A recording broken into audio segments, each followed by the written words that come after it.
You are not really dying, are you? Asked Amanda.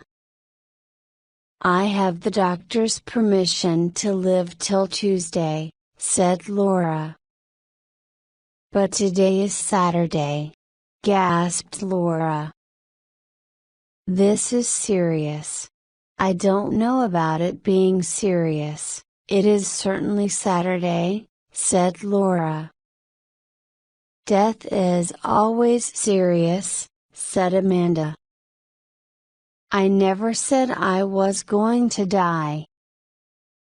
I suppose I'm going to stop being Laura, but I shall go on being something. Some kind of animal, I suppose. You see, when a person hasn't been very good in their life, they reincarnate in some lower form of creature. And I haven't been very good, when I think about it. I've been mean, and sometimes cruel and unforgiving, when circumstances seemed to demand it. Circumstances never demand that sort of thing, said Amanda quickly. If you don't mind my saying so, my cousin Egbert is a circumstance that would demand a large amount of that sort of thing, said Laura. You're married to him, and you've promised to love and obey him. I haven't. What's wrong with Egbert? Protested Amanda.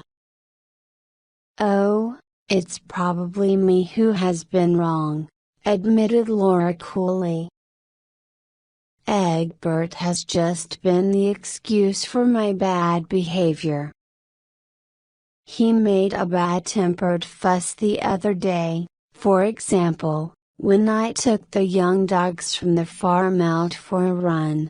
They chased his young chickens and ran all over the flowers in his garden. You know how he loves his chickens and his garden. Anyway, he didn't have to complain about it for the whole of the evening and then say, let's say no more about it when I was beginning to enjoy the discussion. Laura smiled. So I had my revenge and allowed all his chickens to get into his garden shed and eat his seeds. Oh! Cried Amanda. And we thought it was an accident. So you see, Laura continued, I really do have reasons for supposing that I shall be some lower form of creature when I am reincarnated. I shall be an animal of some kind. But I think I shall be a nice animal, something handsome and with a love of fun. An otter, perhaps. I can't imagine you as an otter, said Amanda. Well, I don't suppose you can imagine me as an angel, either, said Laura. Amanda was silent. She couldn't. Actually, I think life as an otter would be quite enjoyable, continued Laura. And then, if I'm quite a good otter, I suppose I should get back into a human shape of some sort. Nothing too grand, a little brown, unclothed Nubian boy, I should think. I wish you would be serious, sighed Amanda. You really ought to be if you're only going to live till Tuesday. In fact, Laura died on Monday. It's so upsetting, Amanda complained to her husband's uncle, Sir Lorthquan. I've asked quite a lot of people to come and stay, to play golf and go fishing. And the gardens are looking so beautiful now. Laura was always thoughtless, said Sir Lorth. She had the craziest kind of ideas, said Amanda. Was there any insanity on her side of the family, do you know? Insanity? No, I never heard of any. Her father lives in West Kensington, but apart from that I believe he's quite sane. She had an idea that she was going to be reincarnated as an otter, said Amanda. These ideas of reincarnation are quite common, even in the West, said Sir Lulworth. They can't really be considered mad.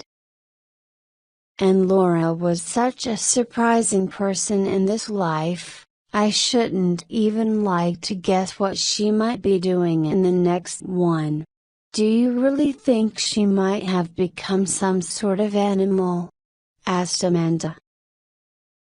She was one of those people who readily adopt other people's opinions. Just then Egbert entered, looking extremely unhappy, far too unhappy for Laura's death to be the reason. 4 of my best chickens have been killed, he said. One of them was pulled right into the middle of my new flower garden and was eaten there. The flowers are ruined. Egbert looked ready to cry. My best flower garden and my best chickens. It's almost as if the horrible creature that did it knew this. What sort of creature? Began Amanda. There were footmarks to and from the stream at the bottom of the garden, said Egbert. It must have been an otter. Amanda looked quickly and secretly at Sir Lulworth. Egbert was too upset to eat any breakfast. He went outside to make stronger fences around the chicken houses. I think she might at least have waited until after the funeral, said Amanda in a shocked voice. It's her own funeral, you know, said Sir Lulworth. Why should she be polite about it? While the family were attending the funeral the next day, the last of Egbert's chickens were killed. And the killer's escape routes seemed to have taken in most of the flower beds, and the strawberry beds in the lower garden. I shall get the otter hounds to come and hunt for this creature as soon as possible, said Egbert, angrily. Oh, but you can't! Exclaimed Amanda. It's not polite, so soon after a funeral. It has to be done, said Egbert. Once an otter starts this sort of thing, it won't stop. Perhaps it will go somewhere now that there are no more chickens left, suggested Amanda. I'm beginning to think you want to protect the creature, said Egbert. There's been so little water in this stream lately, said Amanda. It doesn't seem very sporting to hunt an animal when it has so little chance of escaping anywhere. I'm not thinking about sport, shouted Egbert. I want to have the animal killed as soon as possible. Even Amanda found it difficult to continue to argue in the otter's defense when, during church time on Sunday, it got into the house and found half a salmon, then tore it into pieces on the carpet in Egbert's study. We shall have it under our beds and biting pieces out of our feet soon, said Egbert, and from what Amanda knew about this particular otter she felt that was quite possible. On the evening before the hunt, Amanda walked alone by the stream for an hour, making what she imagined to be hound noises. Those people who heard her decided kindly that she was practicing animal imitations for the next village entertainment. It was her friend and neighbor, Aurora Burritt, who brought her news of the day's sport. "We had quite a good day," Aurora said. "We found the otter at once, in the pool just below your garden." "Did you, Gil?" asked Amanda. "Of course. A fine she-otter. Your husband got rather badly bitten trying to cut off its tail. Poor creature. I felt quite sorry for it. It had such a human look in its eyes when it was killed. You'll say I'm silly, but do you know who the look reminded me of?" "My dear, what's the matter?"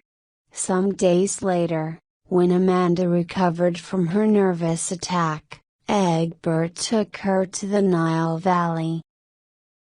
The change of scenery soon improved her health, and she returned to her usual relaxed and peaceful state, able to remember the otter's adventures quite calmly. Even hearing her husband swearing angrily in his dressing room in the Cairo hotel did not upset her. "What's the matter? What has happened?" she called, amused. "The little devil has thrown all my clean shirts into the bath," shouted Egbert. "Wait until I catch you, you little—" "What little devil?" asked Amanda, trying not to laugh. "A little devil of a naked brown Nubian boy," said Egbert. And now Amanda is seriously ill,